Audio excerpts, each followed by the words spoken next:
Então, a gente estava falando, o edifício de apartamentos é o que teria que substituir a casa.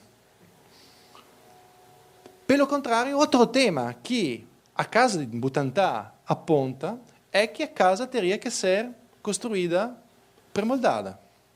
Por que toda vez ter que pensar as soluções que podem ser, pelo contrário, resolvidas uma vez por sempre?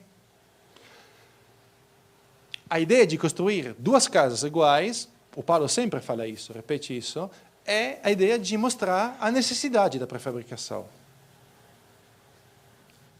Que mais uma vez não aconteceu. Não são duas casas pré-fabricadas, mas são duas casas que querem dizer que seria preciso que. É um tema que o Paulo, esse aqui também é um tema que o Paulo continua a desenvolver. Por exemplo, aqui vou mostrar para vocês um projeto que não foi construído, que é um projeto de um sistema de pré-fabricação para construir casas em terrenos variáveis. É um projeto do 73, Chácara dos Bambus se chama, e então um sistema muito simples para construir o número infinito de casas com poucas peças. São dois temas que vão se cruzar nos anos seguintes, naturalmente. O caso mais famoso, com certeza, é o SECAP de Guarulhos.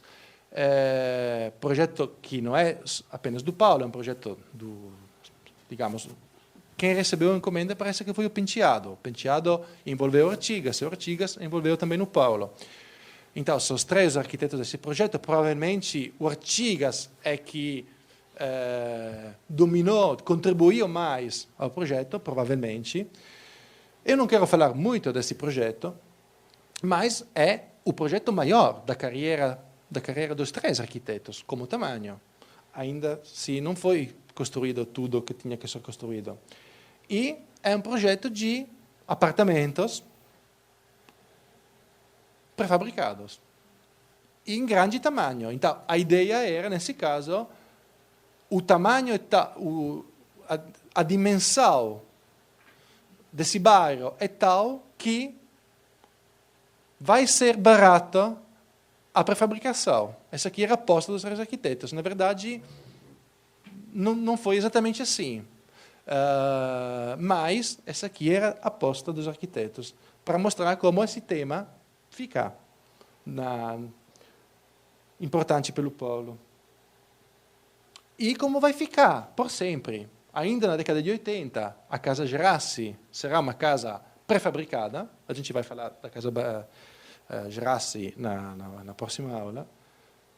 E o tema do edifício de apartamentos vai ficar um tema muito forte na obra do Paulo. E ele vai fazer mais alguns, na década de 80, sobretudo. Voltamos atrás, às casas da década de 60, com esse problema mais. O problema de que são casas, mas que não querem ser totalmente casas. E é nesse momento que se clarifica a ideia de casa do Paulo, que Paulo começa a fazer as casas, acho, mais importantes da carreira dele. A primeira foi a casa para ele mesmo, a segunda é a Casa Masetti.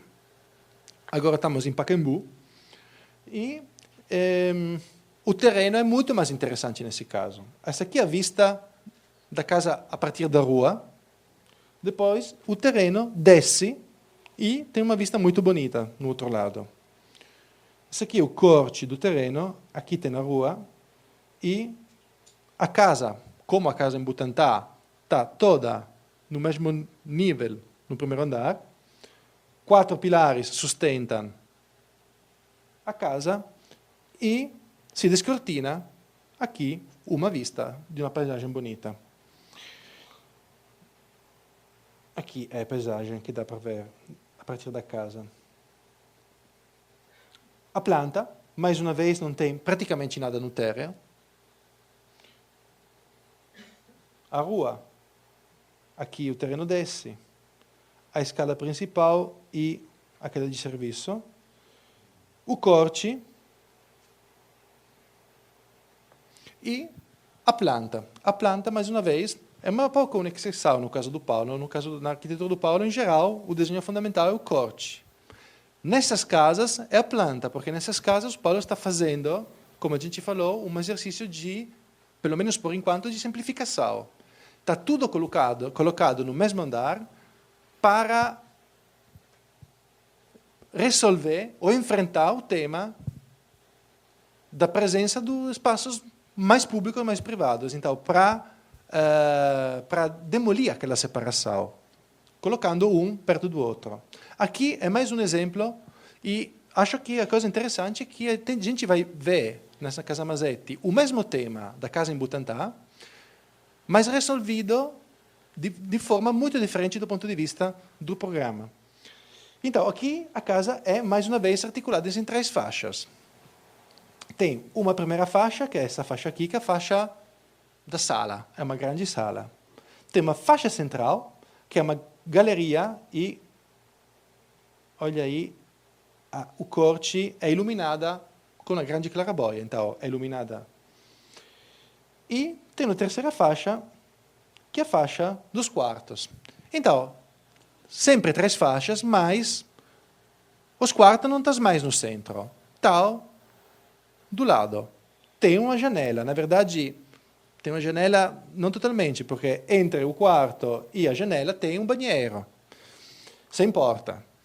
Mas, digamos que cada quarto tem uma vista no exterior. Do lado da rua. A vista melhor, claro, é a vista da sala. Essa aqui é a vista. Essa aqui é a sala e se descortina essa vista muito linda em Pacaembu. Mas acho que, para entender essa casa, tem que dar uma olhada à faixa central. A faixa central, como a gente viu, tem a iluminação que chega em cima. Essa aqui é a porta, aqui tem a escada.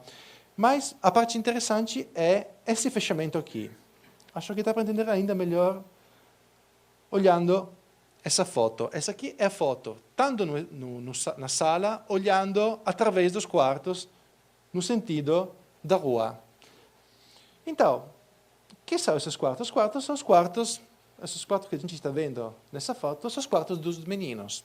E tem, aqui perto da porta, tem uma mesinha para escrever, para desenhar, para fazer.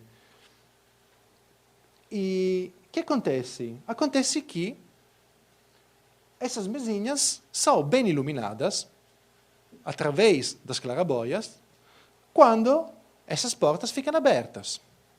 Se ficarem fechadas, estão mal iluminadas. Então, quando que é que a casa funciona bem? Quando está totalmente aberta. Então, pode ser fechada, mas o funcionamento ideal da casa é no momento em que está totalmente aberta.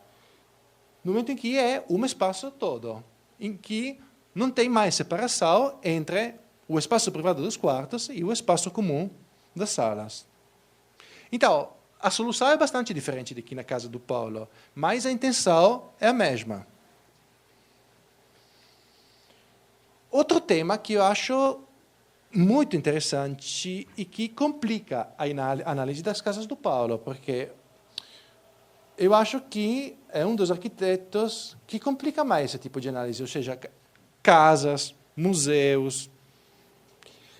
Por quê? Esse aqui é um projeto, um concurso do 78.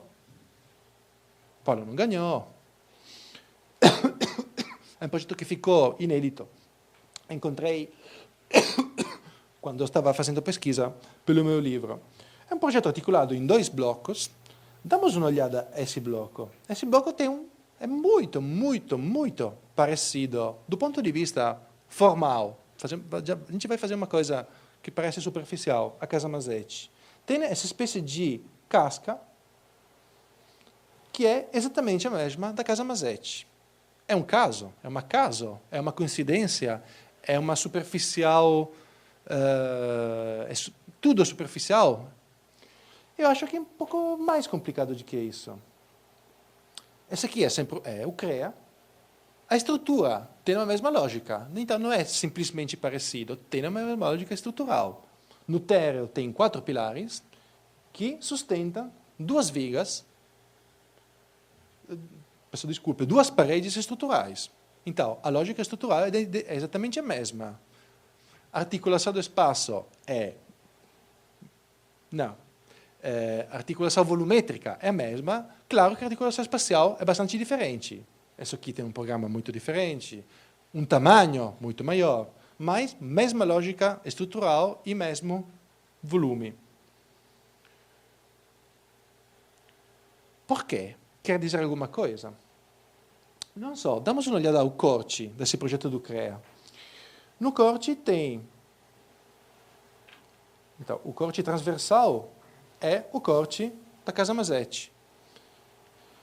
O Corci longitudinal, pelo contrário, é bastante diferente. Mas é, pelo contrário, muito parecido a outros cortes do Paulo. A cortes, ou seja, andares regulares com no meio o ritmo deles quebrado e a luz que entra do alto.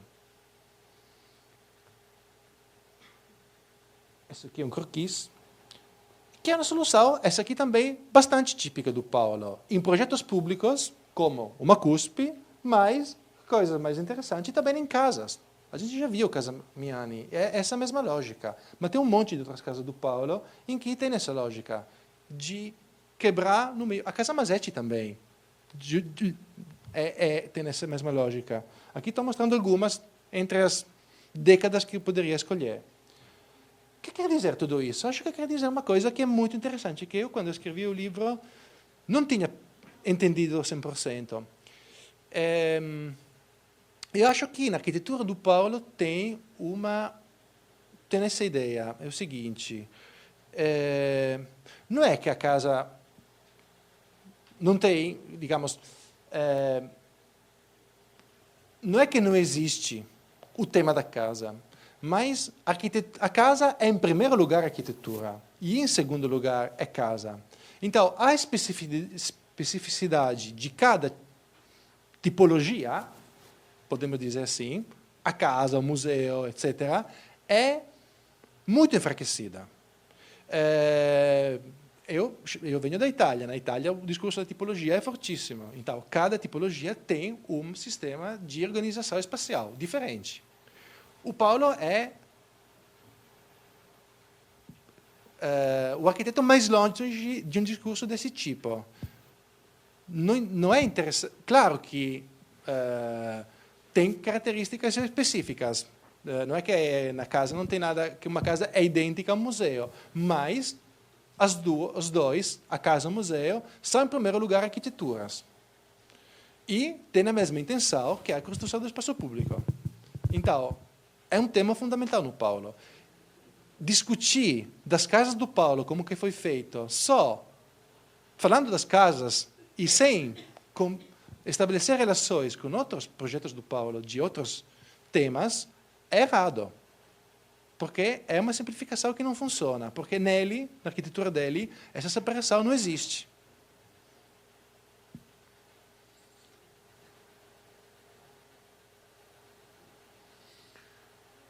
A outra casa importante desse período é a Casa Milan.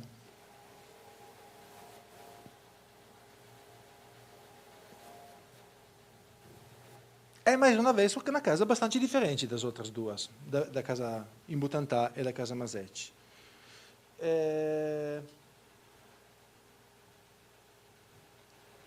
Agora a casa parece aqui, parece uma casa totalmente fechada.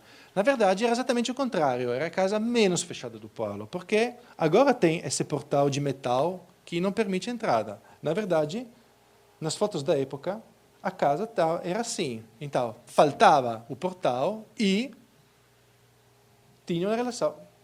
Ajuda?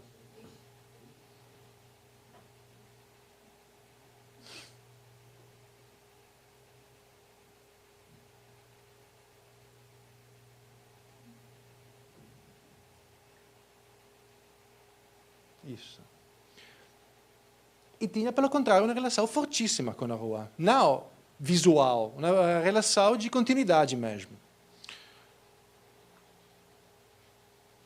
Por um lado, parece que a gente está voltando nas casas do começo que eu defini que eu falei tradicionais. Aqui acontece mais uma vez uma clara separação entre o nível superior dos quartos e o nível inferior da sala.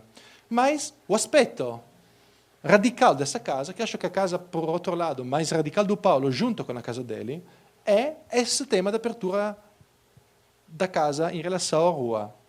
Aqui acontece que a calçada de asfalto continua no pátio e a partir do esse aqui é o pátio e a partir do pátio continua na sala. Então, o chão da sala é o asfalto da calçada. É como dizer, não existe espaço exterior, não existe espaço interior, o espaço é espaço. Não, por acaso, essa é uma casa que é exatamente contemporânea ao projeto do pavilhão de Osaka, que estava desenvolvendo exatamente o mesmo tema, com o mesmo material, o asfalto. No pavilhão de Osaka também, o asfalto do chão da Expo continuava embaixo do pavilhão, construindo esses murinhos que são, aqui da para são de asfalto. Dizendo o espaço embaixo do pavilhão e o espaço da Expo toda é o mesmo. Tem continuidade total, não tem muros, não tem nada. É continuidade. Mais uma demonstração do fato de que, na obra do Paulo, é complicado, se não errado, estabelecer diferenças entre tipologias diferentes. Aqui a gente está vendo, no mesmo momento, a mesma solução no pavilhão do Brasil e na casa de um poeta paulista. Claro que é um momento totalmente particular. Hoje, até agora, não falei da história, mas claro que a gente está num momento muito específico da história desse país. A Casa Milano é logo depois do 69, em que, como a gente viu semana passada, o Paulo foi, entre aspas, aposentado, etc. E, então, essa ideia de espaço público, de sublinhar a importância do espaço público exatamente nesse momento, é explicável, muito simplesmente. É uma espécie de desafio. Por um lado, a ditadura militar, e por outro lado, é uma tentativa de manter, pelo que é possível, os ideais. Essa ideia de espaço público. É um momento em que o Artigas, que é muito menos radical do Paulo nas casas, faz as casas mais radicais na carreira dele, que são, com certeza, a Casa Telmo Porto e a Casa Martirani. São casas fechadas, são quase caixas sem janelas, que tentam estabelecer relação nenhuma com a cidade, como se fechando da cidade e articulando espaços no interior. Esses aqui são os quartos os quartos da casa Telmo Porto. A luz chega através das claraboias.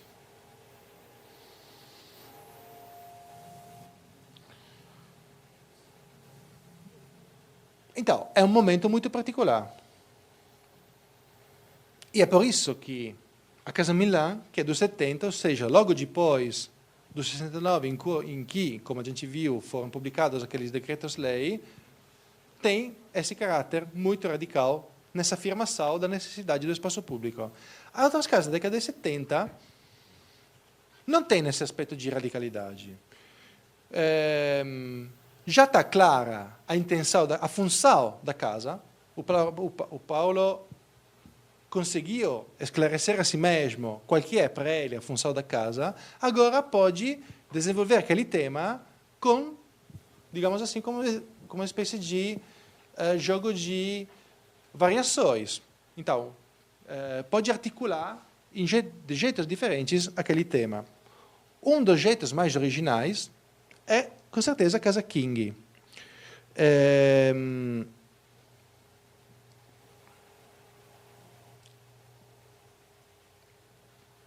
voltamos à série das casas sobre pilotis. A Casa Milano era, a Casa Masetti era. Aqui voltamos àquela série de casas, mas aqui tem uma introdução de um novo tema, que é o tema do pátio.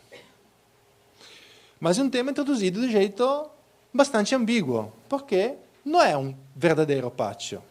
Como a gente pode ver nesse corte, de um lado tem a casa com as salas, quartos, etc. Por outro lado, tem essa passarela que fecha o espaço do pátio, mas, na verdade, não contém nada. É só uma passarela. Então, é um pátio, mas não é um pátio, porque esse elemento que fecha o pátio, na verdade, é só muito sutil, muito... Mais uma vez, as salas e os quartos que não são separados através de um corredor, as portas do quadro se abrem diretamente na sala, e o espaço principal da casa, que nesse caso é o pátio. Essa aqui é a parte da casa com a sala. Essa aqui é a passarela, e a passarela tem a função de quê? De enriquecer. Você se lembra daqueles croquis que eu mostrei das pessoas que conversam, um no primeiro andar, um no térreo? O pátio tem, a passarela tem exatamente essa função. Tem a função prática de permitir a comunicação pela empregada quando vai comprar a coisa no supermercado. Tudo bem, mas, digamos, na ideia da vida na casa, tem a função de enriquecer os contatos visuais. A graça, o Paulo falaria da intriga do projeto, em que, por um lado, temos aqui as pessoas que estão na sala, lendo os livros, etc., e aqui tem esse percurso alternativo, mas que permite estabelecer relações visuais mais complicadas. E é nesse momento que o Paulo acho que eu acho que tem nesse momento duas das casas talvez mais paradigmáticas do Paulo. Essa aqui é a casa que o Paulo construiu para Marcello Nietzsche no 73, mas muito simples, uma casa é quase uma casa de praia do Paulo, é articulada em duas partes. Tem essa grande sala de um lado, e aqui tem o quarto, o banheiro, etc. E aqui tem a cozinha. Mas o projeto mais interessante foi o anteprojeto, que não foi construído. Eu acho que é muito paradigmático da ideia de casa do Paulo. Esse aqui é o corte. É um corte que é muito parecido ao corte do Paulo. A ideia de deixar a janela aqui embaixo é, para quem de vocês que conhece o projeto do Paulo pelo Quario de Santos, é exatamente a mesma coisa, com a luz que entra aqui embaixo e as paredes que estão, pelo contrário, cegas. Mas a coisa interessante desse projeto é outra. Aqui, nessa caixa, é como se fosse uma caixa na caixa, essa casa. E, nessa caixa interior, tem todas as funções. Essa casa permite entender essa contraposição. Na casa do Paulo não existe a contraposição tradicional, espaço público e espaço privado. Tem, pelo contrário, outra contraposição. Digamos, espaço funcional e espaço não funcional. O que quero dizer? O que é o espaço funcional? Aqui, nessa caixa, tem banheiro, embaixo tem a cozinha. Nesse caso, tem também um quarto, que é uma coisa um pouco diferente. Mas, por que é interessante tudo isso? Porque colocar tudo, o que é uma função, então, o banheiro tem que ser estudado centímetro por centímetro. E colocar tudo isso fechado numa caixa quer dizer deixar tudo livre totalmente o resto da casa. Então, tudo que tem uma função está fechado naquela caixa e o resto da casa é um espaço que oferece espaço a tudo que pode acontecer. É um espaço livre. Nesse caso, o Marcello Nietzsche é um artista, então tem o ateliê. Mas entre o ateliê e a sala não tem uma separação. É tudo de continuidade. E essa coisa é muito... Se a gente olhar as casas do Paulo todas a partir desse ponto de vista, espaço funcional, espaço não funcional, acho que explica bastante muita coisa, porque aqueles que o Flávio Motta chamou de espaços sem nome são exatamente esses espaços sem função. Sem função não quer dizer que não servem a nada, claro, mas que não têm uma função específica, não são feitos para comer, para jantar, para tomar um banho, para fazer uma coisa. São feitos para, o Paulo falaria, amparar a previsibilidade da vida, para qualquer coisa acontecer naquele lugar. Outra casa, muito diferente, muito parecida, é a casa na Borrueghe, em Guarujá. Aqui a planta é a mais simples possível, quartos e sala. Acabou, é uma casa brutalmente simplificada. E essa simplificação, mais uma vez, permite a eliminação das fronteiras entre esses dois tipos de espaço. Uma coisa está perto da outra e não dá para separar totalmente. E dá também para mostrar, mais uma vez, esse tema que acabei de falar, da parte funcional e a parte não funcional, com os quartos que ainda são uma parte funcional e que se abre nessa parte que não tem uma função específica. É um espaço para tudo.